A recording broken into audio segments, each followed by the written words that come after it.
Último apartado del tema 10, en el que vamos a hablar del postimpresionismo.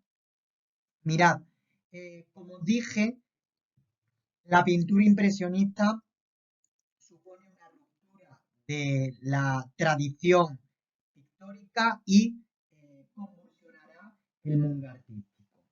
Con el paso del tiempo y ante la aparente decadencia de la pintura impresionista, tomará el testigo el postimpresionismo, con pintores de la talla de Van Gogh, que hace de la pintura un medio de expresión, de Cézanne, que descompone la realidad en figuras geométricas como hará el cubismo, Paul Gauguin, que utilizará los colores con una libertad absoluta, inspirando el nacimiento del fauvismo, o Toulouse-Lautrec, que será el creador del cartelismo.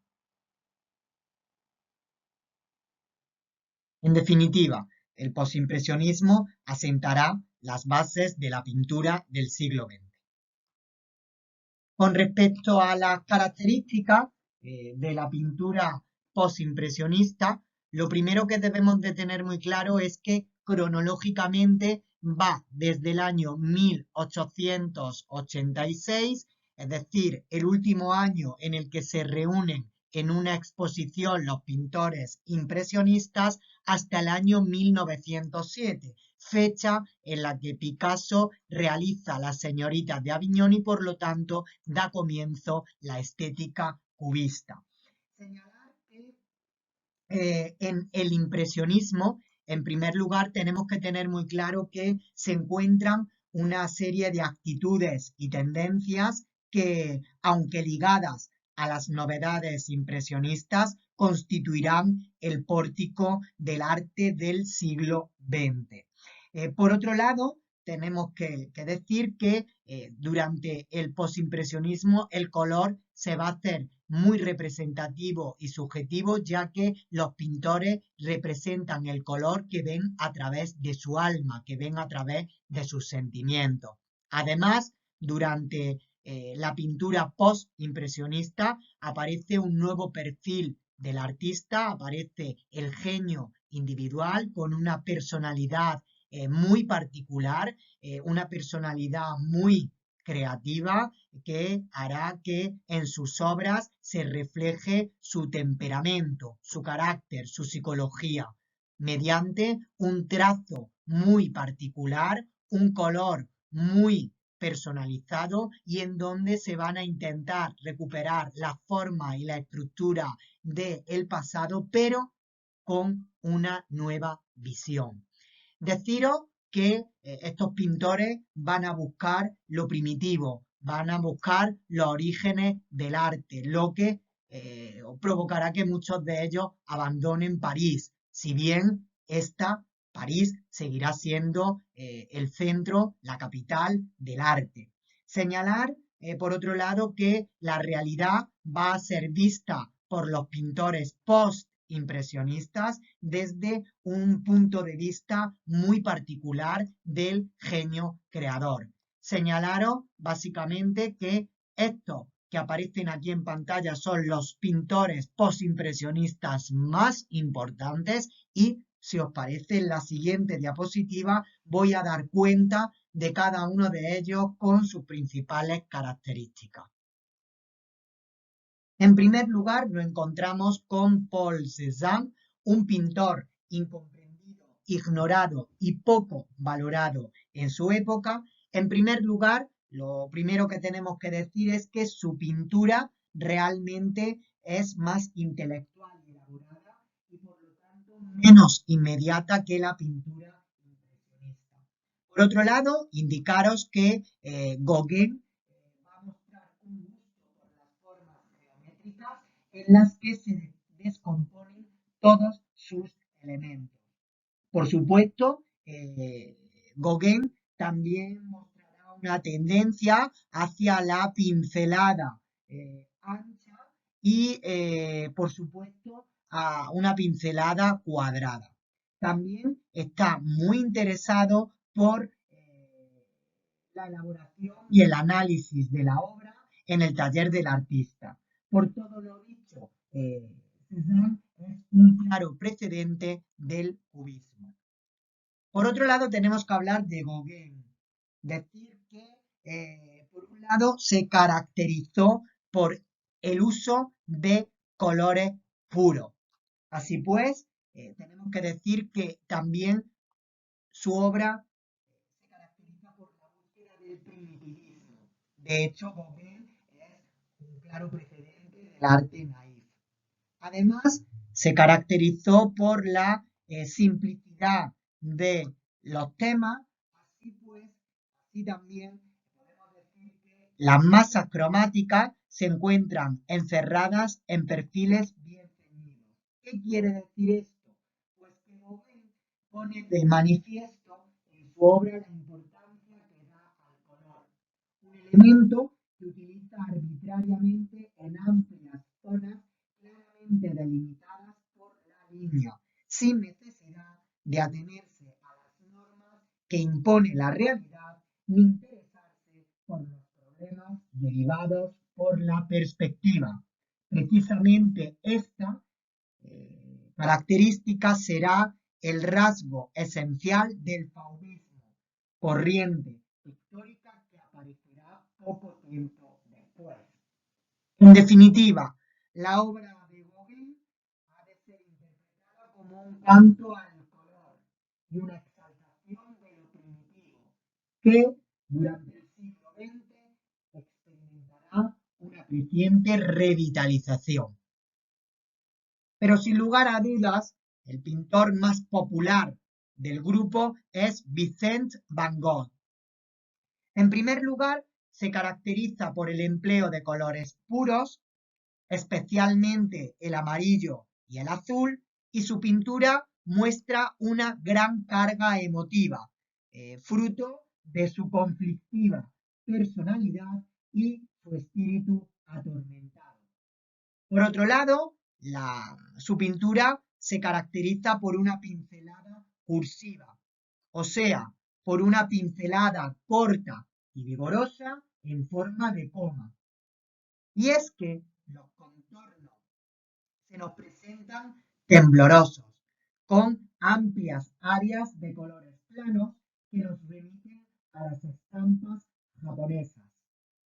Y vemos en su pintura que tanto en los edificios como en los espacios interiores vemos un claro reflejo de su propia inestabilidad psíquica. Por todo lo dicho, Vincent van Gogh es el precedente más claro del expresionismo del siglo XX por la capacidad de expresar a través de su agitada pincelada y de sus intensos colores todo su interior, todo su carácter personal. En definitiva, Vincent van Gogh fue un pintor que vivió, que sufrió el desprecio y el desconocimiento de su obra en la época suya que le tocó vivir. El último de todos es Toulouse-Lautrec, un pintor que se interesó por los bajos fondos, es decir, frecuenta habitualmente los cabarets y precisamente ello le permite ser el creador del cartel. Uno de sus primeros carteles son los que realiza para el Moulin Rouge. Por otro lado, con respecto a los colores, deciros que la obra de Lautrec prefiere el dibujo y el pastel a la pintura. Indicaros que su obra, además, se caracteriza por un dibujo rápido que produce sensación de abocetamiento, de obra no concluida. Y es que Toulouse-Lautrec fue un gran conocedor de la estampa japonesa que influyó decisivamente en su obra. Por todo lo dicho, no es de extrañar que muchos autores sitúen a Toulouse-Lautrec como el precedente del Art Nouveau, es decir, del modernismo francés. De esta manera, vamos a empezar a analizar las principales obras de los pintores post-impresionistas. En primer lugar tenemos los jugadores de cartas. Deciros que entre los años 1892 y 1896, Cézanne se ocupa en una serie de pequeños cuadros dedicados a jugadores de cartas. El pintor hace versiones del asunto, en concreto 4 versiones, una con 5 personajes, otra con 4, otra con 3 y 2 con una pareja de jugadores muy similares entre sí. Cézanne reflexionó sobre el tema durante mucho tiempo y antes de ponerse a pintar ejecutó gran número de estudios. Esta pintura, la más pequeña de la serie, se halla entre las más tardías. Transmite la sensación de una inmensa concentración por parte del pintor, de un trabajo largo y continuo. Los dos jugadores, uno frente al otro, se dedican a su partida. Las posturas y los gestos son perfectamente simétricos y en los rostros no hay la mínima intención de indagación psicológica. La fijeza del jugador que aguarda está definida por la forma cilíndrica del sombrero, que se repite en la manga, por la recta del respaldo de la silla y por las notas blancas de la pipa y el cuello.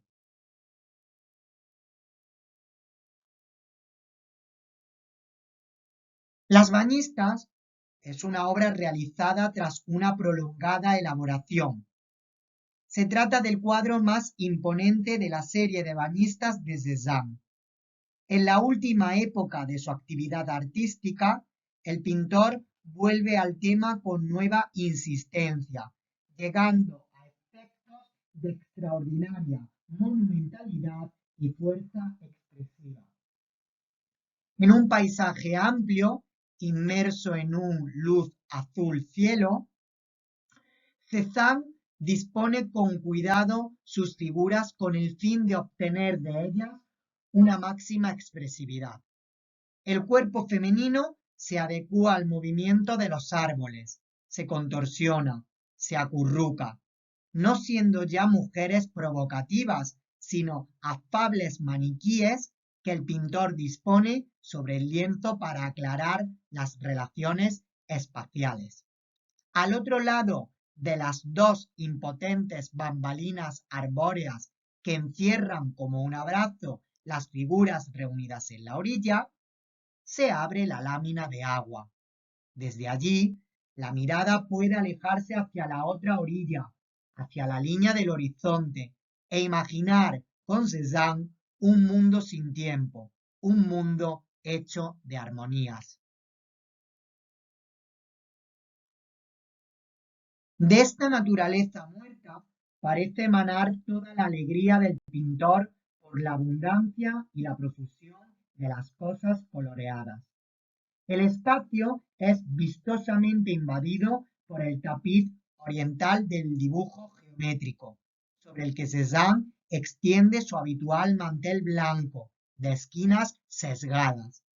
En la mesa, en el plato, en el frutero, el pintor dispone luego las manzanas y las naranjas, observándolas desde puntos de vista diferentes, para exhibir con mayor claridad su volumen volumétrico y su precisa función pictórica. Las frutas están dispuestas en pirámide para acentuar el efecto dinámico y ascensional de toda la composición.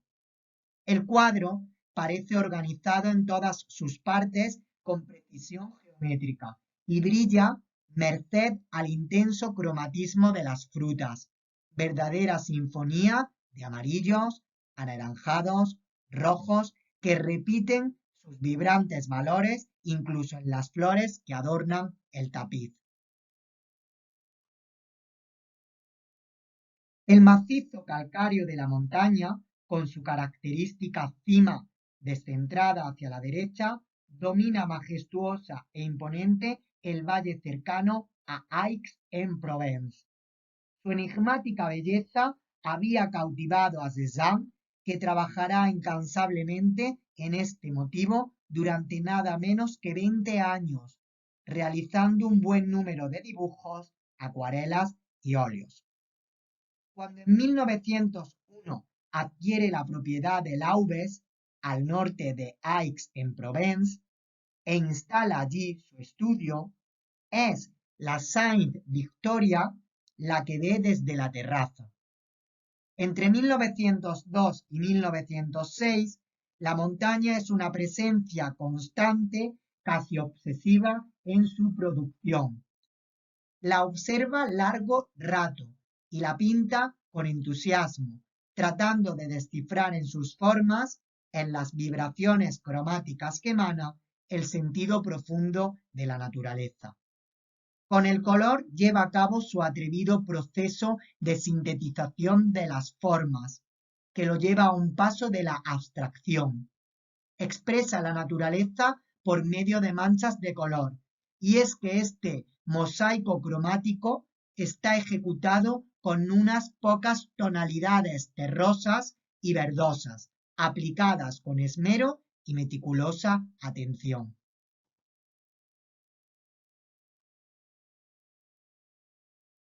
Este cuadro, Arearea o Jovialidad, se puede considerar como parte de un tríptico ideal que comprende también Mata Mua, es decir, significa hace tiempo, y otro, pastorales tahitianas.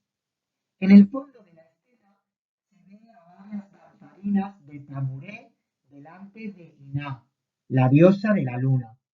En el primer plano, el perro anaranjado dejó perplejos y atónitos a los críticos franceses, que tuvieron ocasión de ver el cuadro en la exposición celebrada en 1893. En Jovialidad, un perro se ha acercado a las figuras de las dos jóvenes indígenas. El clima de serenidad primigenia es acentuado por la muchacha que toca la flauta y por las figuras del fondo, que ejecutan danzas rituales. El observador percibe sin duda una atmósfera de tranquila alegría, pues se le pone en situación de advertir la amenidad de la naturaleza, tal como se presenta en el cuadro, y la belleza de la música, tal como se representa en el juego variopinto de formas y colores. La gran novedad de visión después del sermón es la coexistencia de un plano real y otro imaginario y la unión de ambos mediante recursos plásticos. Las mujeres bretonas, arrodilladas con sus cofias y sus perfiles, van a dar un ritmo decorativo continuo. El árbol en diagonal divide en dos el prado rojo, aislando la zona donde acontece la lucha bíblica de Jacob con el ángel. El artista quiso donar el cuadro a la iglesia de Nizón, cerca de Pont-Aven. Gauguin acudió allí, pero el párroco rechaza la obra, que será expuesta más adelante, en 1889, en París y Bruselas. Gauguin envía a Vincent van Gogh, junto con un boceto, una carta en la que describe y comenta este insólito cuadro.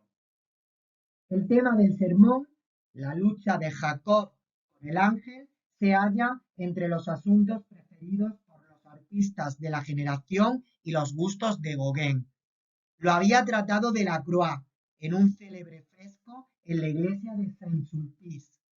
Pero aquí el pintor se inspira más bien en las estampas japonesas, tanto en el motivo del combate, directamente tomado de una escena de lucha de Hokusai, como en la extensa superficie contorneada roja. La obra despierta grandes entusiasmos, especialmente en el crítico Albert Augier, que considera a Gauguin el fundador del simbolismo pictórico. ¿De dónde venimos? ¿Qué somos? ¿Y a dónde vamos? Es un testamento artístico y espiritual de Gauguin. Este lienzo es una síntesis de los temas de su pintura y de su visión del mundo. Antes de afrontar el cuadro propiamente dicho, ejecutó diversos dibujos. Trabajó, pues, día y noche durante más de un mes y en julio envió el cuadro a París. La obra se expuso en Boyard e impresionó a los críticos por sus soluciones estilísticas y su profundo simbolismo.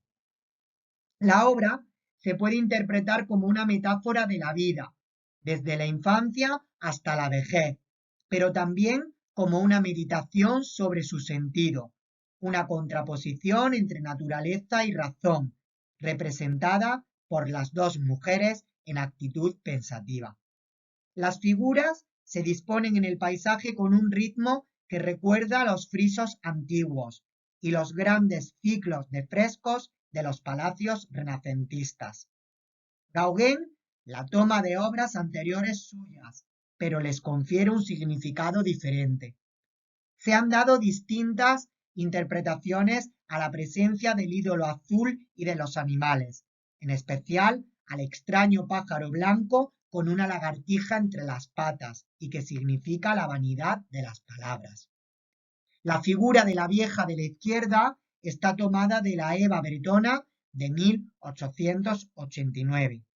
Hasta las raíces en forma de tentáculos que hay sobre ella, el niño que come una fruta y, bueno, pintado solo un año antes en Días Deliciosos. O el gato que lame un cuenco, ya representado en un cuadrito de 1888.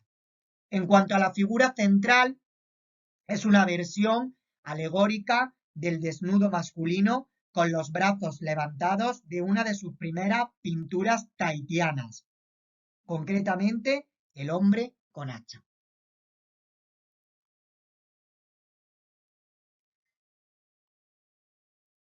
Los comedores de patatas es el cuadro más importante de la época holandesa de Van Gogh, antes de establecerse en París.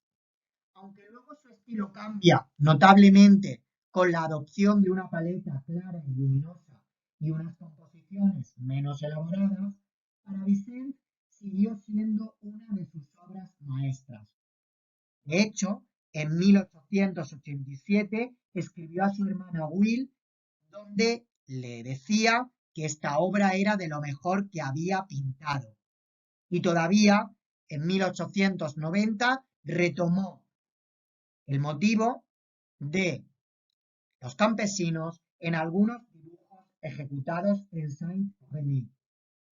Los temas campesinos estaban muy difundidos en la pintura decimonónica, tanto en Holanda como en Francia, pero pintores como Millet hacen una interpretación romántica de ellos. Van Gogh, por el contrario, renuncia al idilio creando una imagen de gran crudeza y realismo. En una mísera cabaña, de espacio angosto y desnudo, están sentadas 5 personas de distintas edades. La familia campesina reunida en el momento de la comida vespertina. La luz inestable de una lámpara hace destacar los rostros angulosos y las manos nudosas, que muestran los signos del trabajo cotidiano. Las figuras aparecen aisladas, sus miradas no se cruzan y la niña que está en la sombra dando la espalda al espectador es un factor de distanciamiento. Van Gogh no somete a sus personajes a idealización alguna, por el contrario, destaca su tosquedad utilizando colores oscuros y sucios.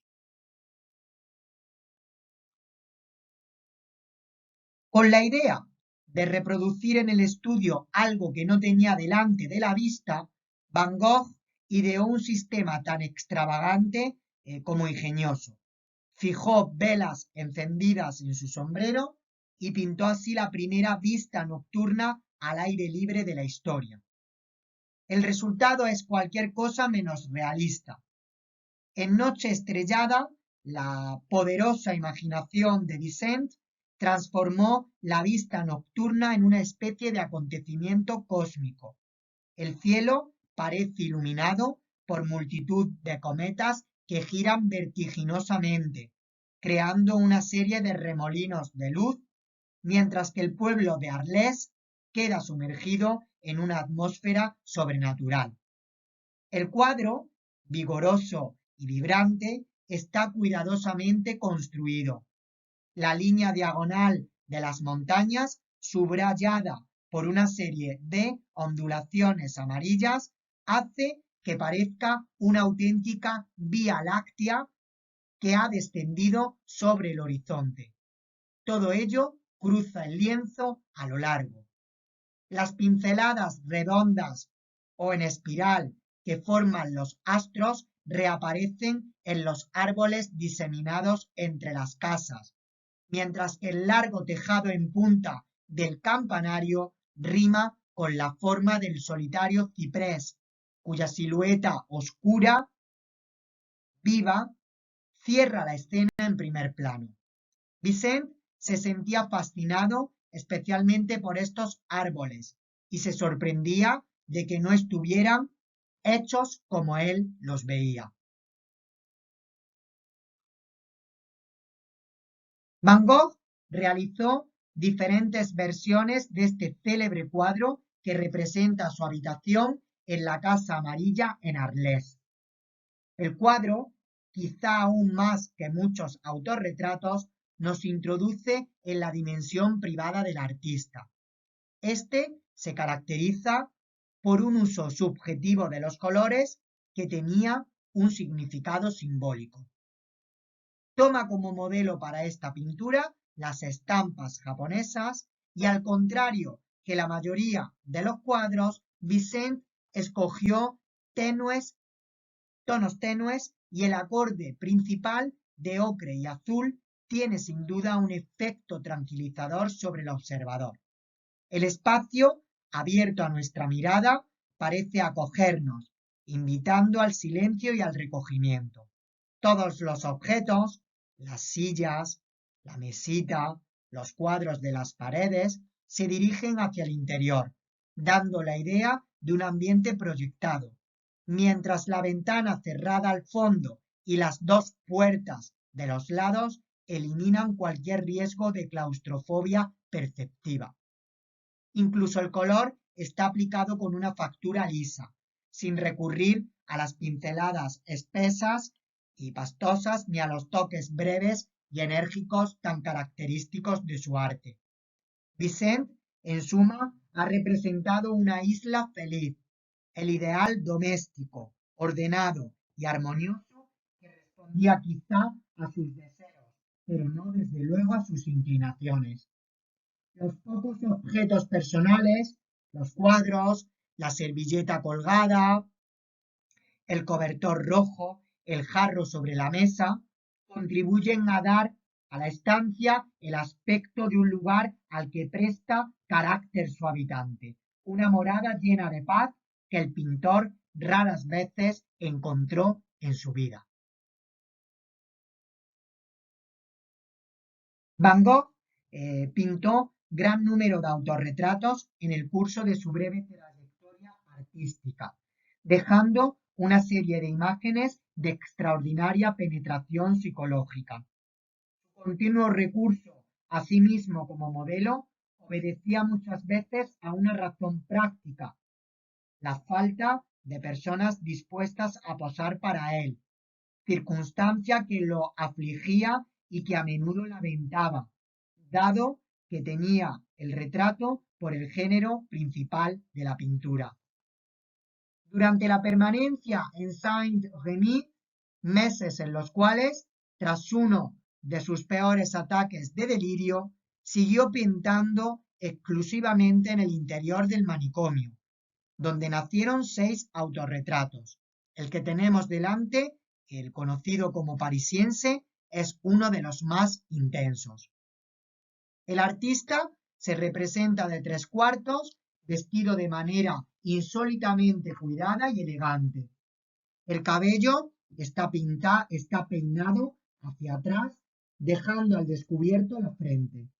La expresión del rostro es tensa, casi agresiva, y la mirada infunde cierto temor. Las cejas están contraídas y la boca se pliega ligeramente hacia abajo. El retrato muestra a un hombre serio y concentrado.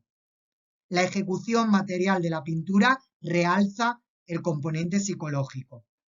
Toda la obra está dominada por el color azul, que se refleja hasta en la piel del rostro, los labios, el cabello, bañando la figura en una luz irreal.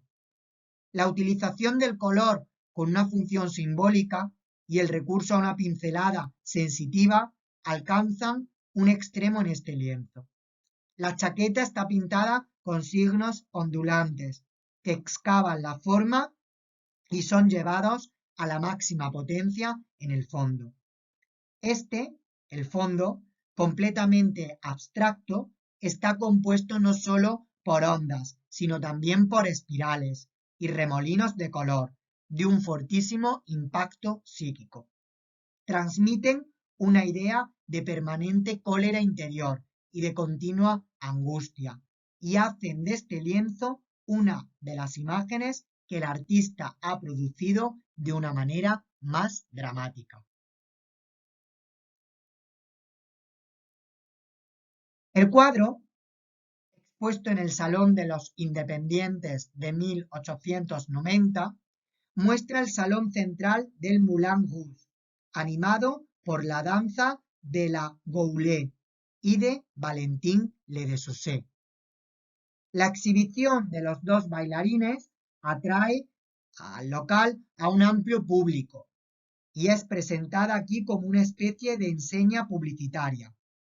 La obra será en efecto adquirida por el empresario Zildel y colocada en el foyer del local, junto a otra obra titulada En el Circo Fernando, Amazonas. La apertura del Moulin Rouge en 1889 vino precedida de una auténtica campaña publicitaria, con carteles, octavillas y anuncios en periódicos, en la cual se inspira parte de la iconografía de este cuadro.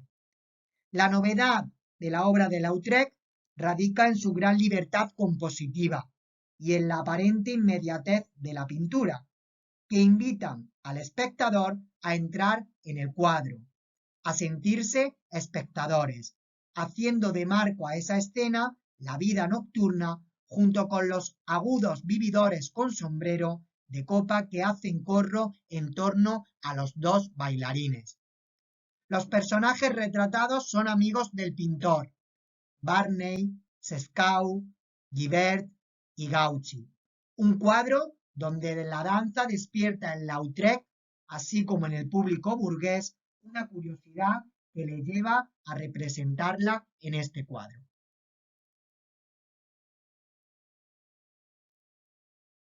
Esta pintura fue realizada por Lautrec en una época en la cual, agotado el estímulo creativo de los locales del Montmartre, dirige su atención al mundo de las maisons closes. La obra está concebida a la manera de un cuadro de historia, seguramente el más ambicioso que hizo nunca Lautrec sobre el asunto del burdel. Los colores son vivos y la superficie es plana, destacando el diván del primer plano y las decoraciones arquitectónicas del fondo. El local parece a primera vista un ambiente cálido y relativamente acogedor, donde las mujeres esperan aburridas a los clientes. Sí se observan mejor las expresiones de las prostitutas, donde Lautrec repara en sus ojos apagados y carentes de vida y en sus actitudes pasivas. Según parece, el pintor, a pesar del empeño que dedicó a esta obra, experimentaba cierta incomodidad ante la idea de exponerla en público.